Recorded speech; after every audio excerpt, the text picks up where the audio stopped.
agora de memória cache e memória principal, né? Qual que é a relação entre elas?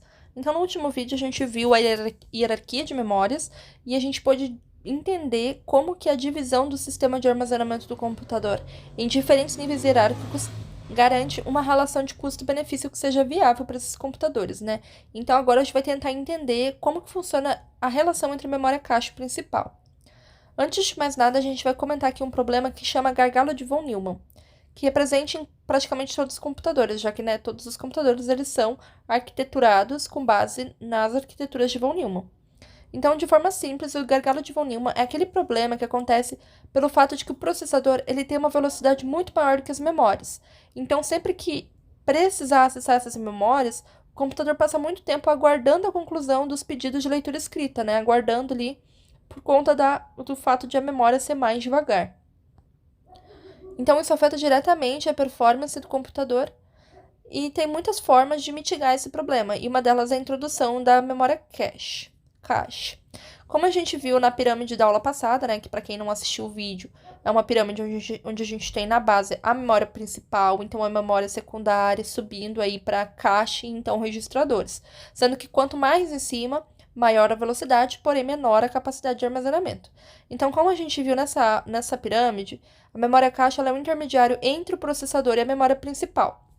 Ela é mais veloz, porém ela tem menos capacidade de armazenamento. A memória principal ela é estruturalmente organizada em células, cada uma identificada por endereço, que identifica a localização física da célula na memória. Então, aqui nesse primeiro exemplo aqui de memória, a gente tem aí uma memória de 8 bits com 16 endereços, né, do 0 ao 15. E a célula pode ser identificada de acordo com a posição em bits e do endereço. E do mesmo para as outras, né? Então, digamos que eu vou querer essa célula aqui. Aí eu vou estar ali em qual bit? 1, 2, 3, 4, 5, 6, 7, 8, 9.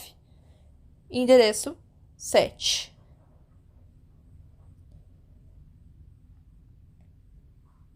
Então, o conteúdo da memória ele é acessado através desses endereços nas células.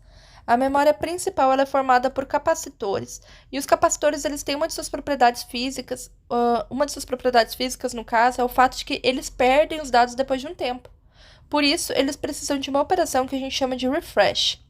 O refresh é uma varredura bit a bit na memória principal para lembrar a cada um deles o seu valor, 0 ou 1. Essa operação ela ocorre várias vezes por segundo e é em razão dela que a memória principal é chamada de DRAM, Dynamic RAM. Por ocorrer várias vezes por segundo, o refresh contribui para o aumento do tempo de acesso da memória principal, fazendo com que ela fique mais lenta.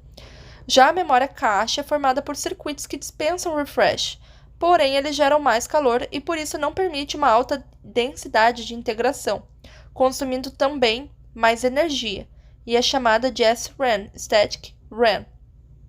Vamos ver aqui o quadro abaixo, onde a gente compara a DRAM e o SRAM, a memória, no caso, dinâmica e a RAM dinâmica e a RAM estática. Tá? Então, a dinâmica. Principais vantagens: tem alta densidade de integração, menor consumo de energia, menos geração de calor, custo menor. Enquanto a estática tem uma velocidade maior e não precisa de refresh. Já a desvantagem da dinâmica é que ela tem uma baixa velocidade e precisa de refresh, e a desvantagem da estática é que ela tem uma baixa densidade de integração, maior consumo de energia, enfim, uma é o inverso da outra, né? Então vamos falar só de vantagem, que é mais fácil. Vamos lembrar que a estática tem maior velocidade e não precisa de refresh. Porém, gera mais calor, consome mais energia e custa mais. Então, com essa tabela, a gente pode entender por que a caixa é mais rápida, né? Que ela não precisa de refresh. E por que ela tem menor capacidade de armazenamento, né? Uma baixa densidade de integração, ou seja, ela tem menos bits por espaço físico. Agora, então, a gente vai ver de que forma a caixa contribui para a melhoria do desempenho do processador. A gente sabe que a caixa é mais rápida e menor do que a memória principal. A utilização da caixa, então, ela se dá da seguinte forma. Nela fica somente o que for mais importante para o processador a cada momento. Significa que o processador quase sempre vai ter aquilo de que precisa no meio de armazenamento mais rápido. Como que a gente vai saber o que é mais provável de ser necessário ao processador? A gente consegue saber isso por conta de uma característica de comportamento previsível dos programas, que permite que a gente deduza o princípio de localidade. O princípio de localidade é subdividido em espacial e temporal. No princípio de localidade espacial, sempre que o processador acessar o endereço, ele provavelmente vai acessar também os endereços vizinhos. E no princípio temporal, sempre que o processador acessar um endereço, ele provavelmente vai voltar a acessar esse endereço novamente em um curto espaço de tempo. Graças ao princípio da localidade, a gente consegue saber na maioria das vezes o que é mais provável de ser necessário ao processador a cada instante, porque os programas apresentam um comportamento parecido na maioria das vezes. Então, como a caixa armazena o que é mais provável de ser necessário, o processador, toda vez que precisar buscar algo na memória, ele tenta primeiro encontrar aquilo que ele precisa na caixa. Se ele não conseguir, ele vai procurar na memória principal. Quando o processador consegue o que precisa na caixa, a gente chama esse evento de cache hit. Hit de cache, né? Sucesso na caixa. E quando ele não consegue, a gente chama esse evento de cache miss. Falta na caixa. Porém, na ocorrência de um cache miss, o processador tem um trabalho que envolve os seguintes passos. Ele vai na memória principal, que é mais lenta, para achar o que ele não achou na caixa. Depois, ele vai trazer o que ele pegou na memória principal para a memória caixa, já que pelo princípio de localidade, ele vai precisar acessar essas informações novamente num breve espaço de tempo. Então, se a caixa estiver cheia, ele vai escolher qual dos blocos presentes nela vai dar lugar para aquela que acabou de chegar e vai fazer a substituição. A gente dá o nome dessa sequência de passos de miss penalty. Aqui a gente vê o relacionamento entre o processador e sistemas de memória. Tá? Então, o processador, ele consulta a memória cache. Se tiver sucesso, beleza. Teve sucesso, tranquilo. Porém, se não tiver sucesso, né, se ocorrer um cache miss, ele vai buscar diretamente na memória principal. E quando tem sucesso, né, ele vai comunicar ali com a memória cache e vai levar ela para a memória principal também. Então, vamos ressaltar aí que as informações elas são transferidas entre as memórias principal e cache em blocos por conta da localidade espacial. Para funcionar corretamente esse esquema de cache e memória principal, a gente precisa entender as seguintes questões. Primeiro, como que a gente vai escolher o bloco a ser substituído quando a gente precisa trazer um novo bloco de memória principal para a cache? Segundo, como que a gente vai fazer a correlação entre os endereços de memória principal e cache, já que se trata de duas memórias fisicamente distintas? A resposta para a primeira pergunta é que através dos algoritmos ou de políticas de substituição de blocos. Vamos retornar aqui para a primeira pergunta, né? Como que a gente vai escolher o bloco para ser substituído quando é preciso trazer um novo bloco de memória principal para o cache?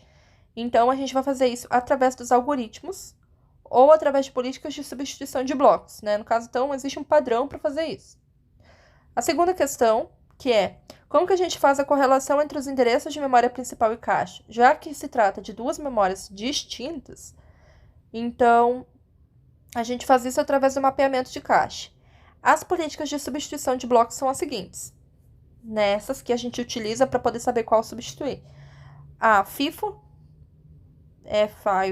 FO, sei lá, First in, First out. Esse algoritmo ele funciona basicamente como uma fila, ou seja, o bloco que está há mais tempo na caixa, que é o primeiro que chegou, ele é escolhido para ser substituído. Né? E faz sentido, inclusive, né? Já que o que for acessado há menos tempo vai ter mais chance de ser acessado novamente. Least frequently used, menos frequentemente usado, né? De acordo com esses algoritmos, o bloco a ser substituído é o que tiver a menor quantidade de acessos. E least recently used, o que é menos recentemente usado. Nesse caso, o bloco a ser utilizado é aquele que tiver sido usado pela última vez há mais tempo, ou seja, aquele que está há mais tempo ocioso. Quanto ao mapeamento da caixa, a gente também tem três tipos. O mapeamento direto, o totalmente associativo e o associativo por conjuntos. Mapeamento direto. Nesse tipo de mapeamento, cada bloco de memória principal é mapeado para um quadro da caixa. O quadro a ser usado é obtido pelo resto da divisão do endereço do bloco de memória principal pela quantidade de quadros da caixa. Cada quadro da caixa tem três campos: o índice, a tag e o endereço de memória. O tag é usado para validar se a linha procurada é a mesma que está na caixa. Na figura 3, a gente pode ver que para cada quadro da caixa, a gente tem a possibilidade de 4 blocos de memória principal. Então, a gente precisa, né, no caso da figura 3 aqui embaixo. Então, a gente precisa de 2 bits no tag para identificar qual dos blocos de memória principal está carregado ali. Tá? Então, nessa figura, a gente observa que para cada quadro da caixa, a gente tem a possibilidade de 4 blocos de memória principal. Ó, cada quadro ligado a 4 na memória principal, tá? A desvantagem desse tipo de mapeamento direto é que se 2 blocos de memória tiverem endereços com o mesmo resto de divisão, eles não vão poder estar simultaneamente na caixa, já que eles vão ocupar o mesmo quadro. O mapeamento que é totalmente associativo, nele, um bloco de memória pode estar em qualquer quadro da caixa. Nesse caso, sempre que a gente precisar encontrar algo, o processador precisa varrer toda a caixa até encontrar. E se encontrar o que procura. Então, nessa figura aqui, a gente consegue ver que um bloco de memória principal ele pode estar em qualquer quadro da caixa. Mapeamento associativo por conjuntos. Nesse tipo de mapeamento, a gente vai ter um híbrido entre o direto e o totalmente associativo. Então, os quadros da caixa eles são divididos em conjuntos. O bloco de memória usa o quadro conforme o resto da divisão entre o endereço da memória principal e a quantidade de conjuntos da caixa, como no mapeamento direto. Dentro do conjunto, o bloco de memória principal pode estar em qualquer um dos quadros, como no totalmente associativo. Então, é isso. Aqui a gente tem blocos que estão ligados ali a 4 negocinhos. 4? É 4, né? O bloco de memória, ó, nesse tipo de mapeamento, a caixa é dividida em conjuntos, o bloco de memória vai usar o quadro conforme o resto da divisão do endereço da memória principal e a quantidade de conjuntos de caixa. Dentro do conjunto, o bloco da memória principal vai poder estar em qualquer um dos quadros. Tá. Então, a gente pode ver que os blocos da memória principal, cujo resto da divisão por 4, o resto da divisão por 4, né, a quantidade de conjuntos da caixa é igual a 0, podem ser alocados em qualquer quadro da caixa do conjunto 0, que são as setas azuis. E os blocos de memória principal, cujo resto da divisão seja igual a 3, podem ser alocados em qualquer conjunto, qualquer lugar do conjunto 3. Então, a gente viu nessa aula um pouco mais sobre o subsistema de armazenamento do computador. Entramos em mais detalhes sobre o relacionamento entre as memórias principal e caixa. A caixa é uma memória mais rápida do que a principal. Ela guarda o que é mais provável do processador usar. E isso só é possível graças ao princípio da localidade, que é subdividido em localidade espacial e temporal. A gente também viu que para a memória cache poder realmente melhorar a performance do computador, é importante que os hits de cache, né, sejam superiores aos misses de cache.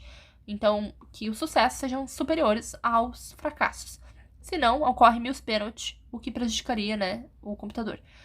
Então, a gente viu também que o correto e eficiente funcionamento da cache passa por políticas de substituição de quadros e mapeamento entre blocos de memória principal e quadros da cache. E no próximo vídeo, a gente vai falar um pouco sobre processadores. Deixa um like e se inscreve no canal.